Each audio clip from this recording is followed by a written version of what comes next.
Hello, I believe we are live. Hi. Hey everyone. So just to start off, we are Sell Quick, Ship Quick. I'm Sell Quick. I'm Ship Quick. My name's Hugo. I'm Tiffany. Married couple, working together to grow our reselling business, along with other businesses we do have. So we do have a variety of businesses we kind of manage. But first off, I want to say thank you to Reseller Revolution because we were just checking out their live. We were on there. Great lives. If you guys ever get a chance, jump on there. Hello, Pacific 49. Just saw them over there. But yes, thank you, Reseller Revolution, for giving us a shout out. Really appreciate that. But yes, so for anyone watching this later on, because this will stay on here, we're talking to a live chat. If you ever want to participate, best thing you can do is subscribe and hit that bell so that we could you'll be notified when we go on live. Mm-hmm. So we wait for a moment for a couple people to jump on. How's everyone doing? We just got a few people. I know it's a little bit later than usual. I mean, it's 7 p.m. Pacific Standard Time. That means it's what, like, what time is it? 10 o'clock? 10 o'clock. 10 o'clock on the East Coast. How's it going, Pacifica? You're the only one in the chat. You're on the hot seat. Good. Oh, Martha's on here. And Mr. Mom Vlog. And the people are rolling in. Good to see. Good to see. Hola todos. Also, in case you guys ever want to hear our Spanish ones, we have Spanish live that we started. We did one last week. And we're going to keep doing some more Spanish content for those who want the same content in Spanish. We got Joe's Computer on here. Smart and Savvy Gal. And Marie. And yes, Marie. we're in Southern California. Southern California. Pacific 40 is like the battle of the lives tonight. No, today was, again, it's not to brag, but at the same time, it was hot today here in LA. It was, yeah, we were cooking. It was, what was it, like 80 something? 90? Actually, the car was reading 99 at one point. Oh, Marie's in Los Angeles, so she knows. Oh, you know. It was warm today. Yeah. All right, so today's topic, we actually put it out on our Instagram. So if you guys don't already follow us, find us. You guys can find us on Instagram at Sell Quick Ship Quick. We do most of our interactions there. We are working to be more proactive on YouTube. But if you guys ever have a question and you want to quickly get to us, the best way to do it is DMing us on Instagram. Yeah. And either one of us will answer. And if there's a question I can't answer, I will let her know and she'll answer for you guys. Marie's in Studio City. Well, nice. It's not too far from where we are. I think it takes. Well, again, so if you're not familiar with Los Angeles, it doesn't matter that she's not actually physically far from us. It's the fact that she's on West Side, which means. Well, crossing. I mean West Side, but where we are, it takes like 15 minutes, 20 minutes. Oh, yeah, 20. Like at 3 a.m. Hey, Tanya's here. I would love a way to watch a Spanish vid. I don't think there's subtitles on it. No. But if you ever watch it. It was just an intro. That was just an intro video. Just kind of introducing ourselves and what we're doing and what we're hoping to do on the Spanish channel. I am working on my Spanish and using apps every day to study and learn. And he quizzes me during our workouts. Yeah. Well, our night hike. We normally do a hike and then we work on my Spanish while we're hiking. Yeah, and then I just test her on try to do reselling related words so that it's kind of proactive. So if we go to yard sales in our area or we go to flea markets and she's dealing with people who speak Spanish, she can ask for discounts. She can ask what's on sale. Yeah, Duolingo. So I have the Duolingo app, and then I also ordered a Spanish workbook. I think it's McGraw-Hill's Spanish workbook that I'm working on. And I took Spanish for a year, many years ago. So some of it's still familiar. His family speaks a mix of Spanish and English, so I've kind of caught on to some of the words. But working on it. Yeah. I don't think I'm going to learn it overnight. I came to that conclusion. Oh, yeah. I came to the conclusion I'm not going to learn Spanish in a day while we were hiking the other night. No, that was an epiphany she had. We're walking. She's like, so is it bad that I haven't learned fluently Spanish in a week? Yeah, I'm going to say you are correct. But Mary's here. Awesome. So the topic for today that we had is understanding that sometimes we don't even realize that we're entrepreneurs. And it actually came up maybe a month or two ago. We were talking with Thrifting Nomads. They have a YouTube channel as well, if you guys don't already follow them. But Jenny was asking us if we've always had entrepreneurship in our blood, in our family. In our family and the way we felt inside. And we never really thought about it that way because honestly, we didn't see ourselves as entrepreneurs because we were doing eBay. Yeah. And we just kind of thought, well, we're working, this is our business and it's our business. Mm-hmm. But we didn't look at it as an entrepreneurship position. Yeah, we really looked at it as just another way of diversifying our income. And that was it. Because my family has 2 Vietnamese restaurants in Los Angeles. We have our own personal training business together. We're private trainers. We did do meal prep at one point. For a while. Yeah. We did meal prep. And I also work at a school. That part's not entrepreneurial. But we've done cleaning services like janitorial for offices.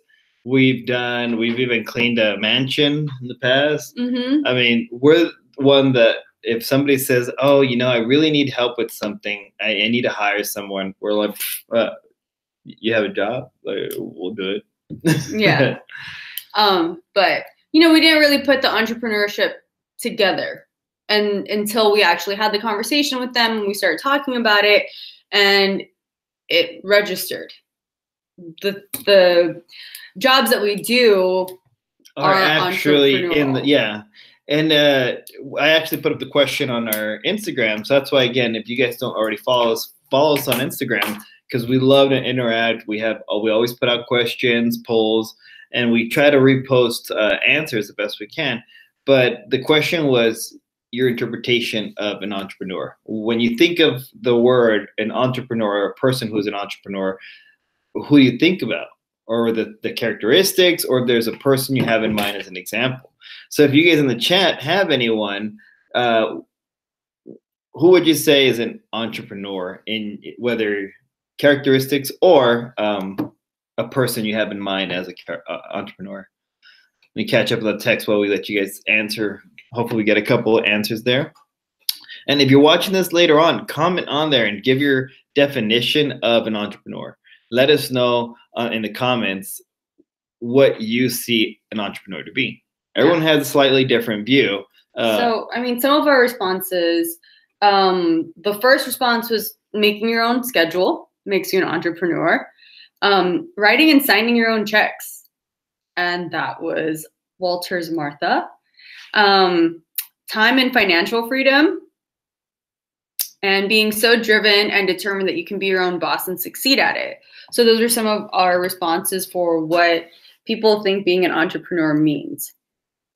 And it's, again, not wrong, because these are what the characteristics you've found to put into it.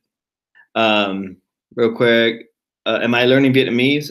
Very minimal. I've been in the restaurant now, and it sounds bad, but I've been in the Vietnamese restaurant with the family now for about 10 years, and I've learned a very minimal. This is a really difficult language. It's a very difficult language. If I definitely would have a better chance at learning Italian or French, just because the background of it is in Latin. The roots of the language is in Latin. Let me tell you, Vietnamese is not rooted in Latin. I think somewhere. Oh, Marie, my family does too Spanglish. We're Cuban. So Vietnamese people in my family, the language is a very loud language too. It doesn't matter if you're happy, you're sad, you're angry. It sounds you're intense. Tired. The language is very intense. It's very loud, and my my pitch goes up when I'm speaking in Vietnamese. Even if she's speaking in English to her mom, her tone changes. Not to be aggressive or angry with her mom. It's just her tone amps up. Yes. Even if it's in English. Part of the language. Amber, it means committing a lifestyle of creating your own independent income. Yes. Yes. For sure. And I know a lot of the people on here are resellers. You know, have you guys ever considered yourself to be an entrepreneur? Like Mr. Mom Vlog is the jefe? The jefe. The boss. Mm-hmm. Well, I mean, so we wanted to, at least again, this is our view and our interpretation of what entrepreneurship is. And we were talking, and we've been listening to a variety of podcasts, and we started listening to Relentless on audiobook. By Tim Grover? Yeah. Great book. We highly recommend it. It's a strong book. It's not going to sugarcoat much things. It's going to just straightforward tell you how things are and why. And you could agree or not agree with it, but it's just really good and straightforward information. But we were talking earlier, and we feel there's a difference between a business owner and an entrepreneur. Yeah. And I think businesses start often with an entrepreneur. And with that, we mean somebody who is driven and who is willing to risk comforts, say a well-paying job, to let it go and get into another business. For example, say a sandwich shop. This is somebody who might have been a teacher and said, you know what, my goal is to run a restaurant. I'm going to figure out how to do it. They don't know how to do it, but they find a way. They go to other restaurants to learn and work the jobs. Slowly they transition to management in another restaurant field, and then they understand the background. And then from there, they're working to grow and get their own shop. Even if it's a small restaurant, sandwich shop that has nothing to do with what the restaurants they worked at, they were able to have that drive, and they had that to learn how to manage and run it because they have a drive to grow and get this restaurant going. So that's being that entrepreneurship, that kick that they got, this like fire in their belly to kick in. But what we see that our perception of it is, you could have that fire in your belly, and say you reach to a point where you feel comfortable in the restaurant, in the sandwich shop. Say you opened up and now you have decent, steady sales. We're in the restaurant business, so we know, and anyone in the restaurant business understands there's high and lows, just like reselling. So you don't really you don't panic if you have a couple of slow days, and just hang in there. Then you kind of become what we see as the business owner, where you no longer have this entrepreneurship drive to continue growing. You're not there thinking, all right, so now we have this sandwich shop here and we got X amount of employees to X amount of money coming in. How can we grow this? That would be more of the entrepreneur spirit behind it. But if the restaurant owner is now just, all right, we're safe, we're comfortable, I can pay the bills, we have savings, we're cruising, I think that's when you become a business owner. I'm not sure what you guys think in the chat about that, but we just see that entrepreneurship is kind of that fire in your belly. And as long as you have that fire in the belly, you have that entrepreneur drive, no matter which field you're going to. I said sandwich shop, but we do reselling, we do restaurant, we've done personal training, meal prep. Yeah. Having a desire to be responsible for everything and reaping all the benefits. Finance, business plan. Oh, Martha owned and operated a restaurant for 30 years and sold real estate. Yeah, entrepreneur. Pacific 49, entrepreneurs have more than one income stream, while business owners only have one. Yeah, I mean, I could see that. But, I mean, so we, after really thinking about the way we run multiple businesses and our involvement in multiple forms of income, we sat back and realized, like, yeah, we have an entrepreneurship fire in us, because with our reselling, we've grown to the point over a year where we could lay back, calm down, and we have sales coming in, but we're looking at these sales, and all we think is, how are we going to grow? Yeah. And she's got amazing spreadsheet setup that she's been working on herself to organize and really break down the numbers, because our goal is to learn from what we've been doing to grow.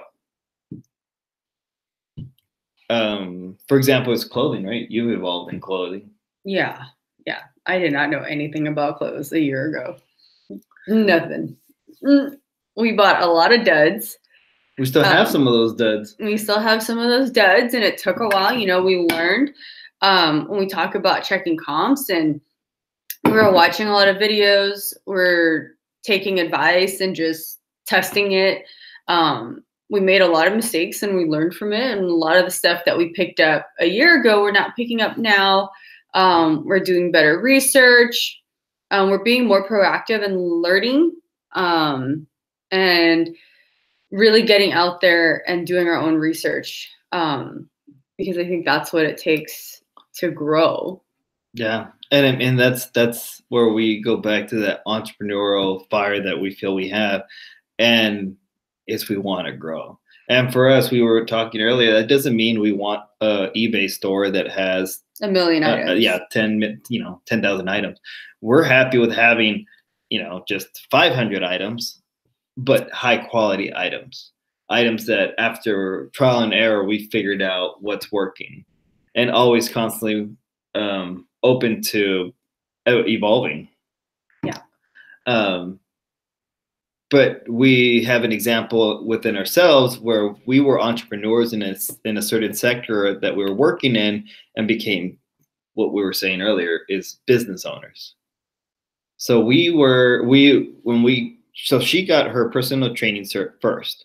I started a semester after her at the vocational school, which she now works at. And she headed out to work at a commercial gym. Yeah. And she did the commercial gym process, which is not for everyone. But she came in hungry. How was your experience in the beginning, starting your own? At the commercial gym? Yeah. I think I went in, and within my first month, I had close to 30 clients. And within, I think, like 2 months, I was working anywhere from 40 to 50 hours during the week. And technically we weren't supposed to get overtime. But with the clientele that I had, they allowed me to make up that time. They just found the value in what you were bringing. And similar to that entrepreneur fire, she was going in. What was your schedule? So when I first started training, I was working 5 a.m. to 9:30. It was 5 a.m. to 9:30 were my open slots in the morning. Once I finished training, I went into my family's restaurant, and I was running the cash register there until about 2 o'clock. I went home, took a nap, and then I went back in for my evening shift at the gym, which was from 4 to 9. Yeah, it's not easy.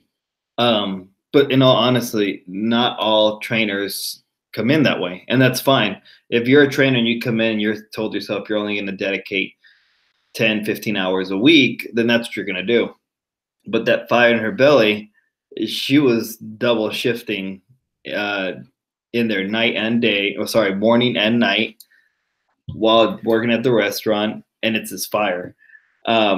Fast forward, I got my certs, and as I got my certs, she had already put in about 6 months or something like that. Yeah. 6 to 8 months at the commercial gym when I got out.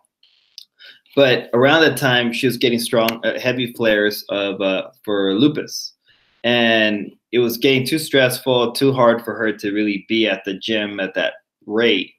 So we moved over, and when we moved over, well, I was in the hospital. Oh, you were hospitalized just for a week, just a week, yeah. I was hospitalized for a bit, so then I got out, and I had to. I tried to work at the gym with post-hospital, but I was still having flares, and I was working for a little bit, and I realized like I couldn't be at the gym working someone else's hours because I was required to follow a certain routine there. And when I left, a lot of my clients wanted to go with me, even though I wasn't set on privately training at the moment. And when I told my clients that I was leaving, they wanted to follow me if I were to train privately, which is when we decided to privately train, and he came on board and we started training at a private gym. Yeah, and then we're both certified, and we got our insurance so that we're responsible, and we went independent. Yeah. And that was this, again, another entrepreneurship opportunity where we went in hungry. We went in like excited to have this other stream of income, but also we had our eyes on growing, and we started to. Right, we were working, and we worked off like if you guys have seen, or if you haven't, you guys can go back and see our other lives where we talk about customer service, and we still, since back then, felt it was very important. And then we were getting recommendations. Yeah, we were by word of mouth. We were growing, and we were growing for a bit. But then slowly we did more work at the restaurant, and then now we found reselling. And we still have clients, but we no longer are trying to grow. So we went from being entrepreneurs in the fitness industry to being business owners. Yeah. We're just maintaining. So it's this up and down. A lot of things change, but being an entrepreneur, I think, is it's an evolving process. Yeah. Let's see.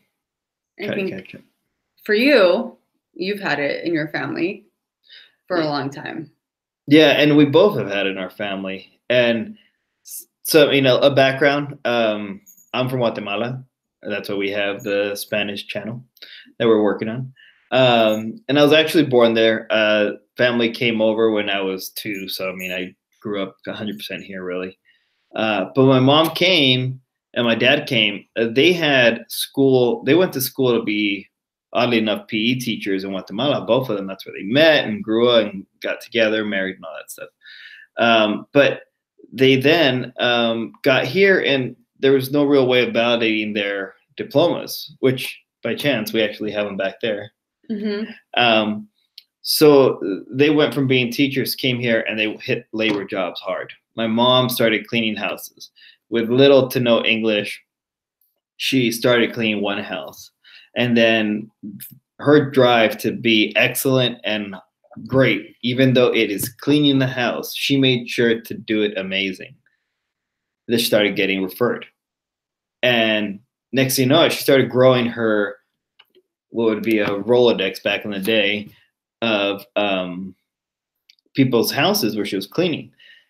And then she got so many houses that she needed help. So then she started partnering with her sisters, and then with other family friends, where she was dropping some off at certain houses to start. Then she'd come back to help finish, and they started doing this whole system. At the time, I saw my mom work. My mom cleaned houses. Now looking back, and I talked to my mom. We were actually talking about this yesterday. Last night. She was an entrepreneur. And when I brought it up to her and explained it that way, she didn't realize it until I told her that. Like, you don't always have to identify as an entrepreneur to be one. Sometimes the fire is in you, and you're doing something that's entrepreneur-based that is invisible to you, yet you got the drive to do it. And I told her, like, looking back, she's a great example, because she went from barely learning the language to growing multiple houses. She basically had employees, even though she didn't see it that way. And she grew a network of a cleaning service. So in my background, without knowing, I've always seen it. And then we were talking with her. We got a little kitty. And this is Ginger. Hi. And we were talking with her and my mom, and it's just something that we kind of took a moment and realized, like, I was surrounded by entrepreneurs and I didn't even realize it. Yeah. And then your family? My family came here during the Vietnam War, and my mom was, I believe, 11. And my aunt, her sister, was a few years older than her. And they opened up a sewing shop. My aunt did, and she opened up this big sewing shop. She employed something like 20 people, I think, at the time. And she, you know, coming here, they didn't really know English. They had to learn the language. They had to learn the culture. They went to middle school here. It was a process for them. And they opened up one sewing shop. And I believe this was in like the late 80s.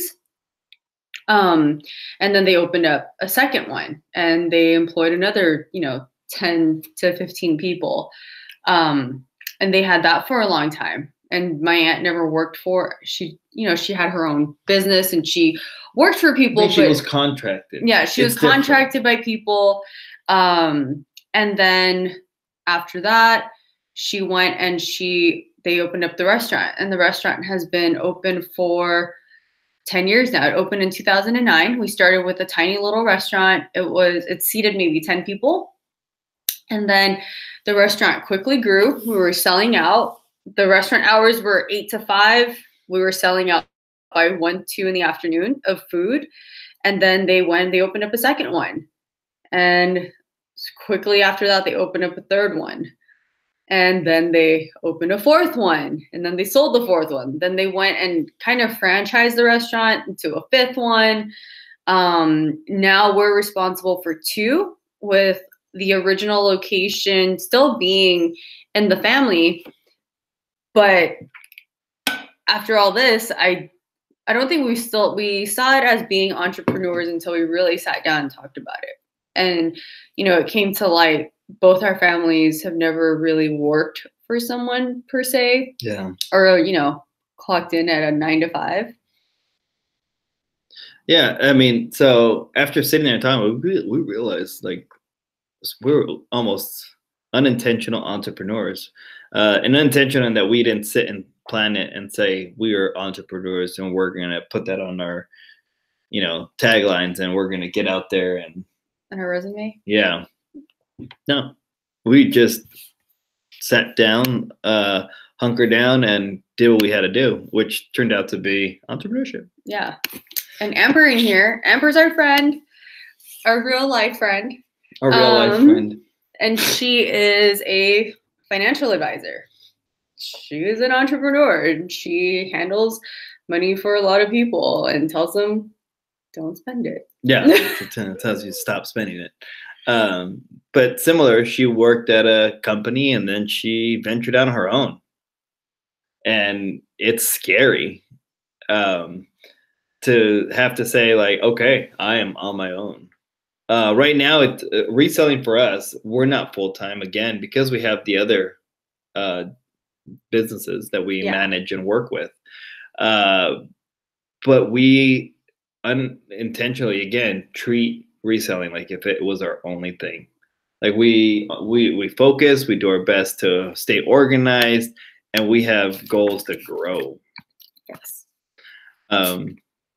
We got some more people in here. Real life, yes. Hey, Brenda. And so going back to reselling and being an entrepreneur is, as resellers, I think we all have a choice to decide whether, I mean, you could be more than a hobby and still not necessarily be an entrepreneur. In other words, you could have your reselling business and you have your niche and you hang out in that niche and you're happy. You don't need to, you don't want to push much harder, but you just want to maintain because it pays the bills and you have a little extra, just like the sandwich example earlier. Mm-hmm. Or you could be the type of reseller that's working to evolve and grow and push. And that drive behind that type of reseller, that's where we see as the entrepreneur reseller. So we might not all be entrepreneur resellers, but together, I think it's important that we all communicate and have been learning, which is great. Mm-hmm. The community's been great to us. We've been selling for just over a year. So we are far from having the answers to everything or anything sometimes, but we're always happy to share experience. We're always prone to share our mistakes because we've told people that the best way to learn is make mistakes.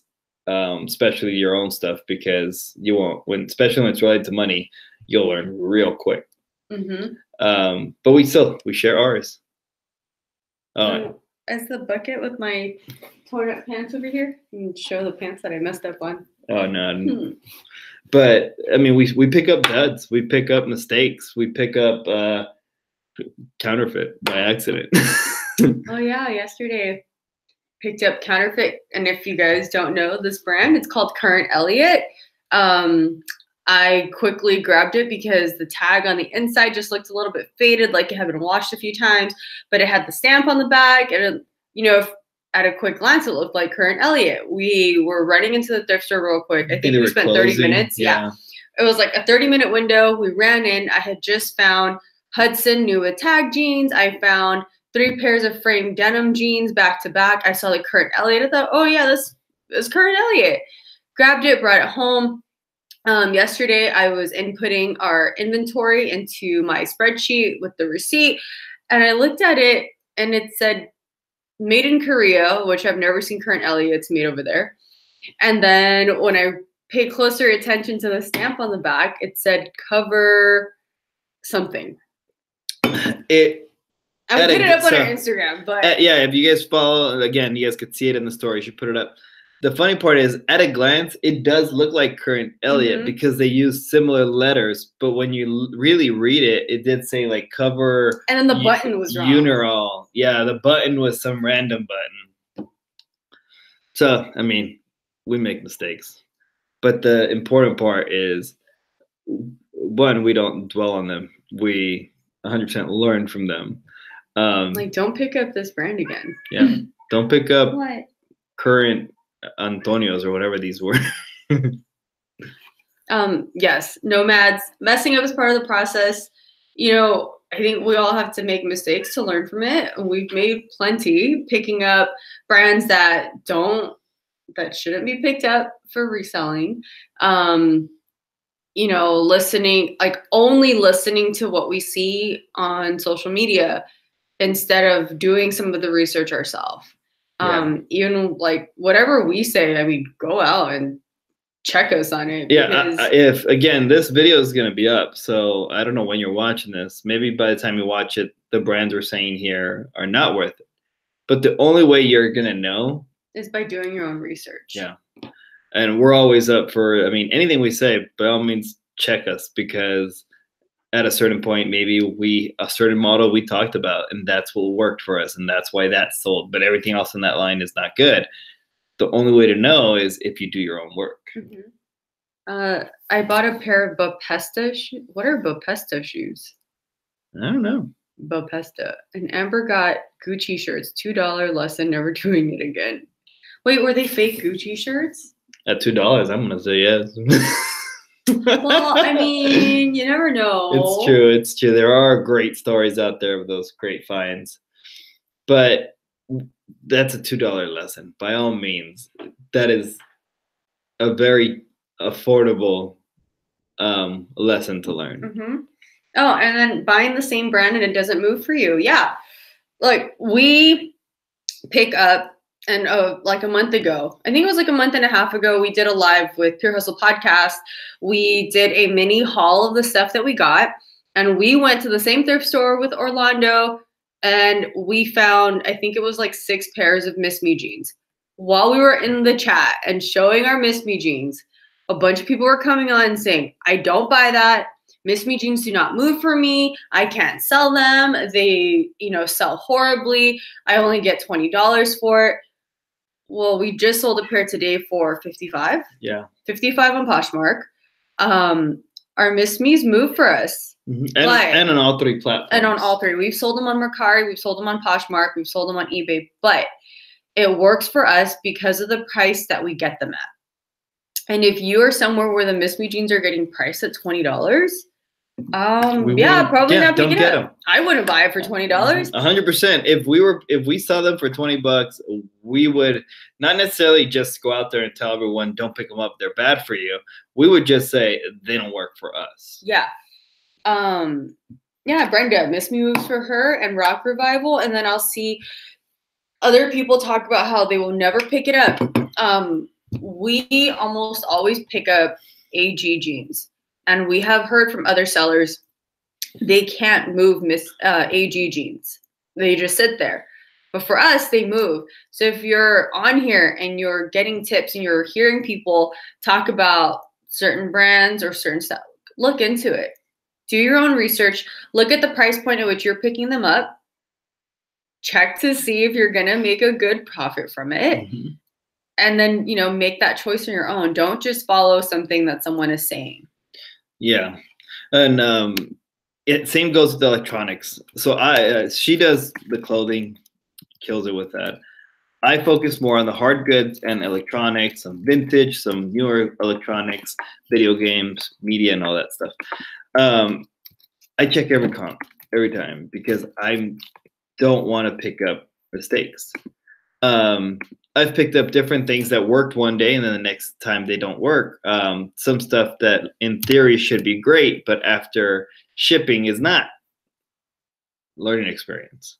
Mm-hmm. Learning experience. We were out and I wanted to take a shot at the typewriter. Sorry, typewriter was good for me, but it was a calculator, the ones that accountants use, and you know it's the one that prints out the receipt and everything.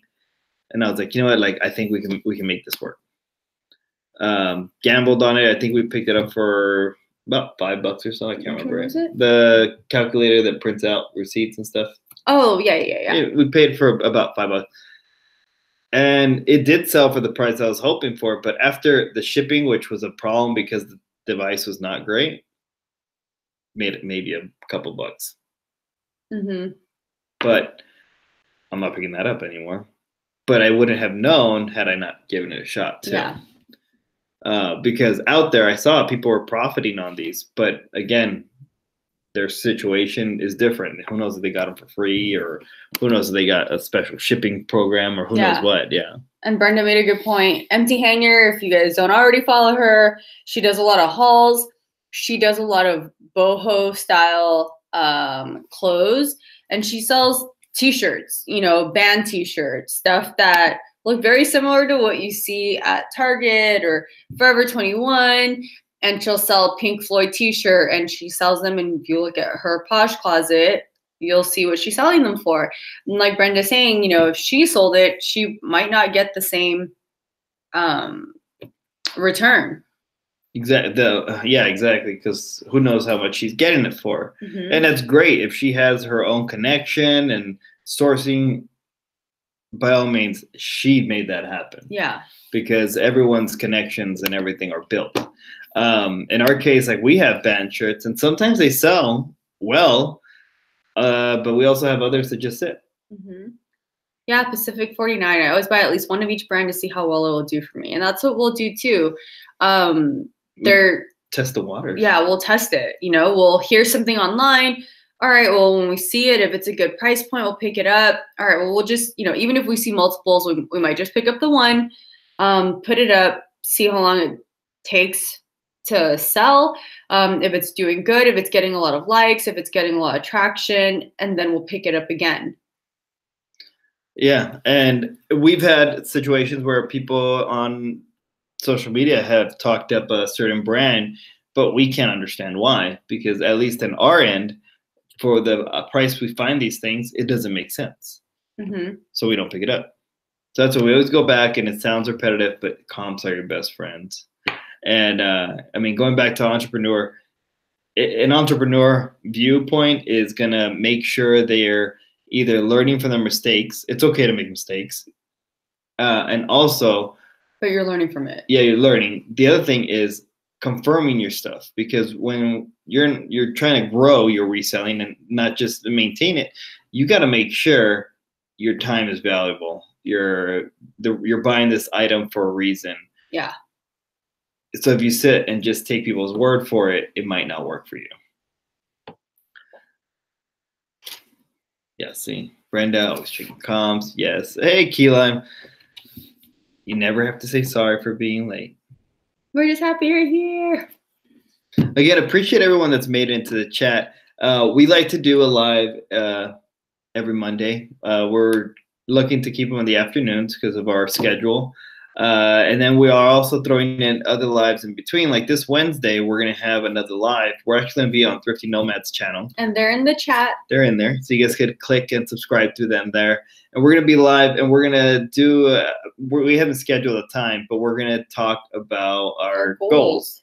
So we're doing once a month, meeting up, alternating channels, and really just talking about goals, what we've done, what we had, did we meet them, why? This last month, what we're hoping to meet for this next month, goals we have set for ourselves, personal, work-related, and how we're gonna meet those goals, what we're going to implement in order to get to those goals. Yeah, so, I mean, we got a variety of stuff, but all in all, like, again, appreciate everyone here and anyone watching this later. Thank you. Follow up with us anytime through DM. We're always around. Mm-hmm. I think Key Lime got their sticker. Nice. They have pretty awesome stickers. But yeah, our point of this whole video was really to talk about, one, our awakening to like, hey, we're actually entrepreneurs. And then we wanted to share and see what you guys had. And just, everyone kind of has a different perception. Everyone has a different opinion of what it means. And one of the things that we talked about today, we asked a question amongst our friends, and everyone kind of responded a little bit different. Yeah, I'll put that question up in our IG account later. So hope you guys can head over and participate later. Oh, Brenda, my goals are not going good. I'm making another plan. Hopefully this one works better. Yeah, sometimes what you plan out, it doesn't always turn out that way because life happens. And but taking responsibility and being able to evaluate your goals and evaluate your plan when they don't work out as part of the process, and being able to look at it and make changes, making the necessary changes that will help you get to your ultimate goal. Yeah, exactly. So it's kind of just like we said, it's okay to make mistakes as long as you learn from it. Same thing. If you set your goals and something's for whatever reason you don't meet them, as long as you sit there and say, why didn't I meet them? This, that way you learn. So it's not a wasted goal you set. Yeah, like if you don't meet your goals, don't look at it as just a complete flop or a failure, but look at it as a learning tool. If you didn't meet it, what did you do or didn't do to not get there, and fix it for next time instead of dwelling on it. Yeah. Daniela loved the Spanish video. Oh. Where in California do you live? Thank you. I am trying to learn Spanish. Moonlight Mula. Hello, hello. Hola, hola. Should be right back.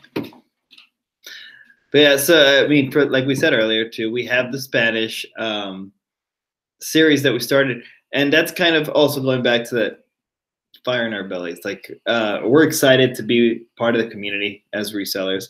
We're excited to start providing content in our experience. And we really feel sharing our experience is going to help someone. Even if it helps one person, I mean, that's great. But then after talking and really being communicating with my family, they speak Spanish, and they really wanted to learn how to do reselling, how to do eBay. And they said they've looked up information and it doesn't necessarily click for them.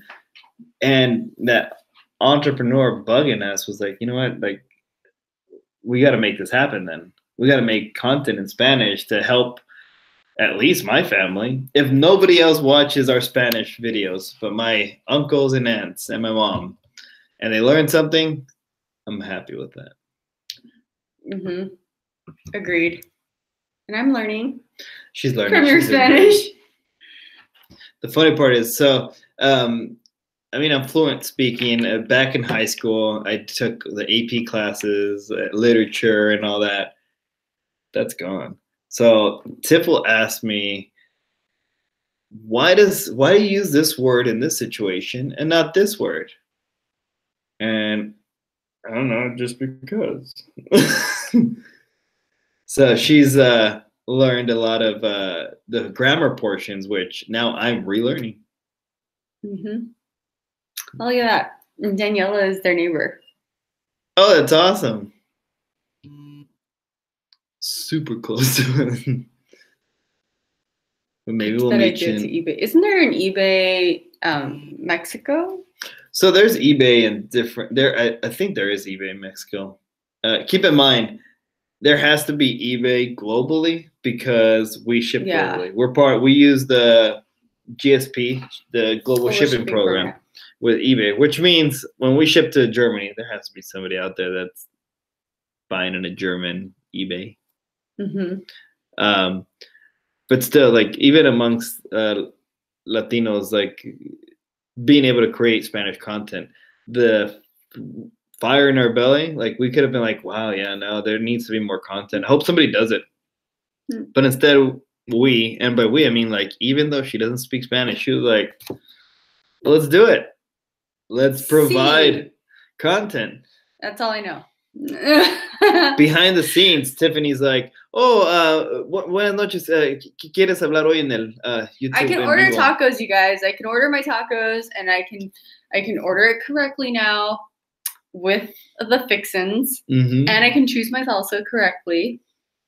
Yeah. I'm going to say that is an important part of Spanish. So related to language, in Vietnamese, I will not go hungry. I can order food and multiple dishes of that food. But don't ask me to do much more than that. GSP. So we've used GSP for a while. We really like it. So with GSP, when someone buys an item and it goes to Kentucky, we're done. Yeah. So if someone buys an item from you and you have GSP set up, you ship it to Kentucky, and from Kentucky, they ship it to the buyer wherever they are. We had an issue. We've had, I think, 2 issues with GSP in the past. And it was, we sold a PS3 or PS2 for parts. PS3, yeah. And it went to Italy, I think, and they didn't receive it. We shipped it to Kentucky. They sent to us a direct message saying they didn't receive it. We contacted eBay because it was through the global shipping program, and we were done. They took care of it. Mm-hmm. eBay told us, oh, you're clear. Don't worry about it. Just let your buyer know for them to contact eBay Global Shipping, and they'll deal with everything with them. We have nothing else to do with it. We're like, oh, okay, perfect. Mm-hmm.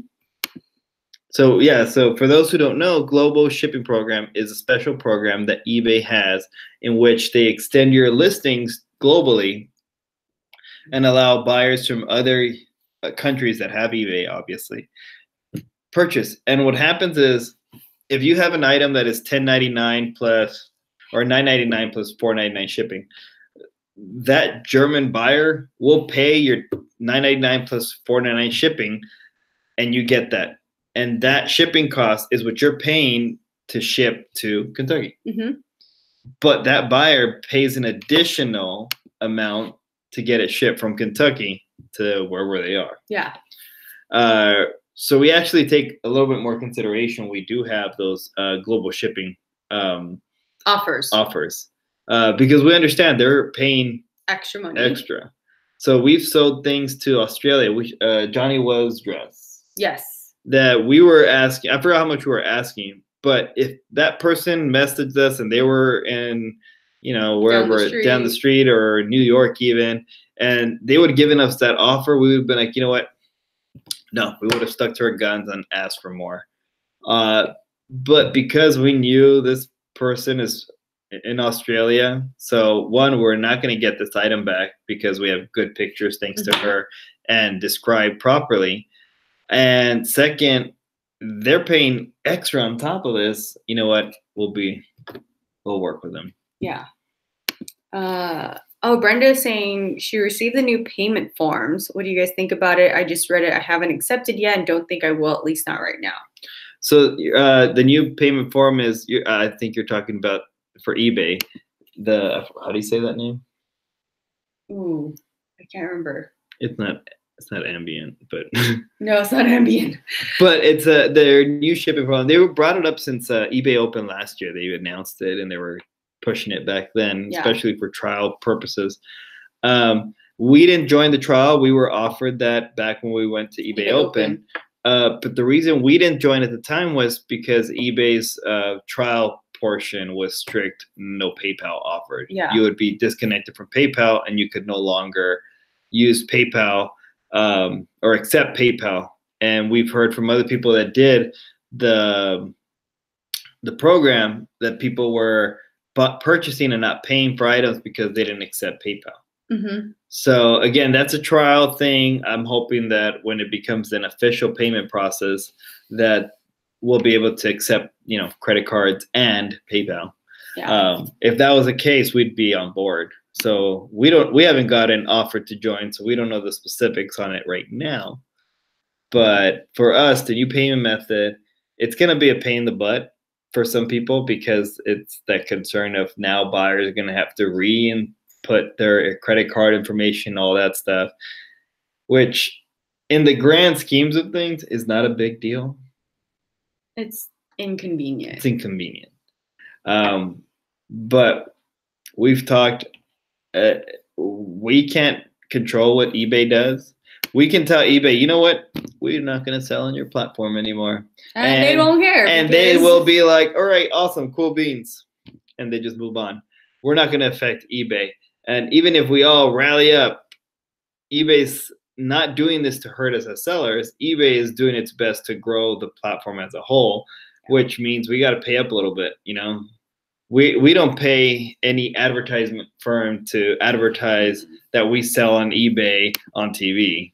Yeah. So someone's got to pay. That money's got to come from somewhere. So if eBay's trying to grow, it's going to cost. So Moonlight, I loved it. My wife, who speaks English and Spanish from Mexico, had more interest in your show in Spanish.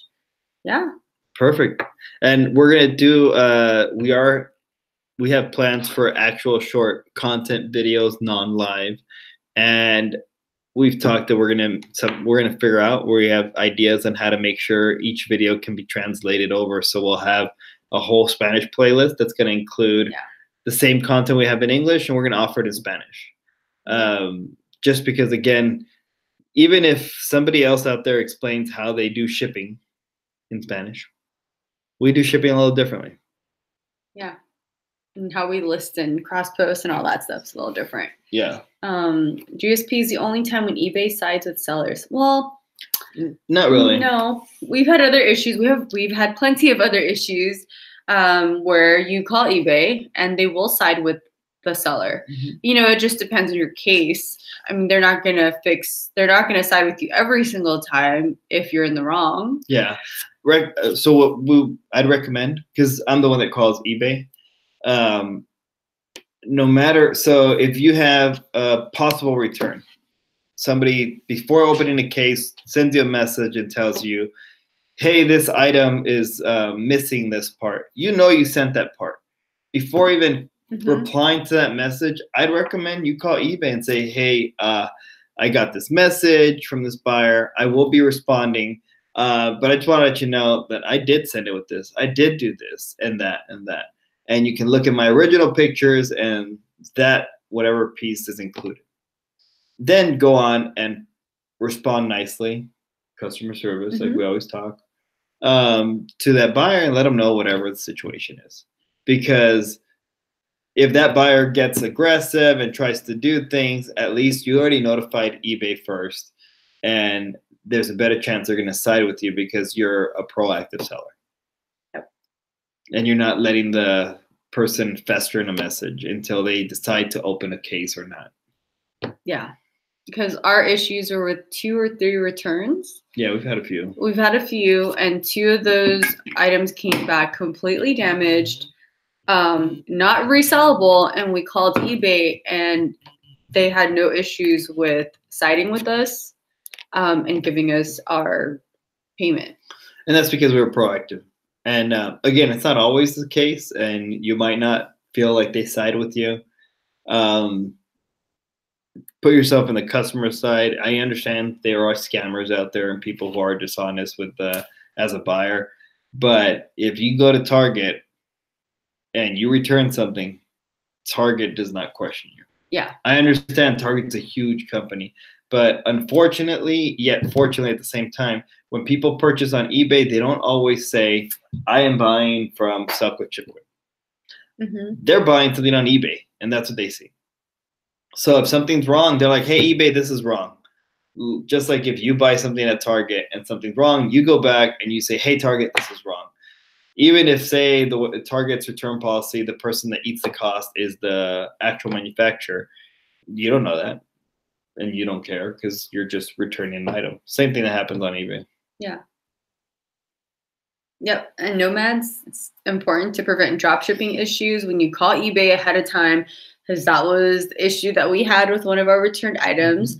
We actually called before shipping it out, and it ended up being a drop shipped item, and it came back completely damaged. Yeah, so Moonlight Moolah said, I wish eBay would let us know in some way when we get a best offer, and it's from a promoted listing. Yeah. To help you better calculate your profit before accepting the offer. Yeah, that's a great point. Pacific 49, I'm nodding my head like you can see me. We see you. I see you. I see you. You know, with the promoted listings, we do promoted listings too. We do sales. We try to utilize everything that is available. We do markdown and yeah, we'll do different markdowns. Well, with the promoted listings, you know, I know eBay has the suggestion. So when you're going in to promote an item, say a dress, for the dress, I'll say right now the suggested promotion is, I don't know, 12, what was it 18%? 12%. I mean, so something like that.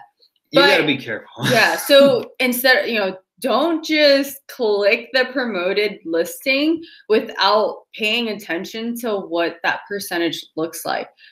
We never do the suggested promotion because it's always a high, ridiculous number. Yeah. We normally only do max 2%. Max 2%. So the reason why we do promoted listings, I mean, obviously the way the promoted listings work is the higher percentage you're going to give to them for clicking through that, the more they're going to promote it, because there's more incentive for eBay to make sure your listing sells. So if we have a listing for a phone with no promoted, it's not promoted, then if it sells, eBay gets 13, you know, roughly how much percent? Like it's 13% eBay and PayPal combined. So we'll just stick to that 13% PayPal eBay fee. That's what comes out from that purchase. Well, if you promote it at 10%, eBay's going to hope that their promoted listing of your phone sells, because now they're going to be making an additional 10%. So now they're going to make 23% on that sale. So the higher you put it, yes, the higher chances of you selling it, but you're also paying up on it. So when promoting, really pay attention, because if you're promoting, say, a dress, I think we've talked, dress is one of the higher ones up there because so many people are selling dresses, that you might not make any money after promoted listing because you're going with a suggested promotion. Yes, we're all on a conference call nodding. I'm nodding next to Hugo too. So we do 2%, and it sounds like, well, what's the point of doing 2% if you're not even going to be put up there? From my understanding is, besides being promoted in terms of when you search up the phone, you're going to find our listing down here on number 35, and then our promoted listing, because 2%, will be number 25. It's not all the way at the top. We might not get clicked on for that. But if somebody say somebody clicks on a sold item of this phone, sold out, because we do promoted, that's how we qualify to be a suggested item. So then now we have a chance of popping up, not only in the search, we have a chance of our listing popping up at the bottom of a page as a suggested item. Yeah. So that's the main reason we're doing it. And we do 2% just to have something. We've had some sales be promoted. But our max is always 2%. So it doesn't hurt. We almost never go higher than that. And then we do keep track of our inventory. So usually I have the decline offer set up to a point where we always have our parameters set. So if someone makes us an offer that's not to our liking, we might not even see it because I have a decline offer amount. And I mean, we don't intentionally do it, but the amount that I normally leave it at, it does allow for a 2% promotion. Yeah. And that goes two ways. We've had in the past, we accept all of them, and all offers, and we get $1 offers. Yeah. And we counter it. Sometimes it would become a sale, but because we have so much going on, we can't answer all those $1 offers. Mm-hmm. Yeah. So then we gotta set up our system with the parameters. But it is our dinner time because we fasted until, well, what time did you finish eating? Or what time did you start eating? Was it 4:30 when we got home? Yeah. I think I had something at 6. I had a snack. Right before, yeah, when Reseller Revolution went on. I had a snack at 6. So now it is dinner time and we're hungry. So we got to get going. Thank you for joining us. And Again. Thank you to our moderators, Thrifting Nomads, because it is Will's little boy's birthday. And Little Will's birthday. Their little boy, Little Will, turned 9 today. And they were at, I think, Dave & Buster's celebrating his birthday. And they still made it into our chat. Really appreciate them. And if you guys have a chance to catch us, keep an eye out. Subscribe to Thrifty Nomads. Hit that bell, and you guys will get notified when we go live on Wednesday. Mm-hmm. That will be Wednesday night. So if you're on the East Coast, sorry. Yeah. And but thank you for joining us. And before you go, if you could hit that thumbs up, we really appreciate it. And hopefully we see you guys on Wednesday on Thrifting Nomads channel. And if we don't, hopefully we see you next Monday. Yeah. We're on Instagram. Mm-hmm. So again, Instagram, we're Sell Quick, Ship Quick. We're here online. We actually do have a Facebook. So if you guys add us, we'll add you. We're not very active on it. But we're there. But we're there. All right, everyone. So again, thank you everyone for joining us. Thank you everyone for watching later on. Comment, send us. We're here for you. Bye-bye.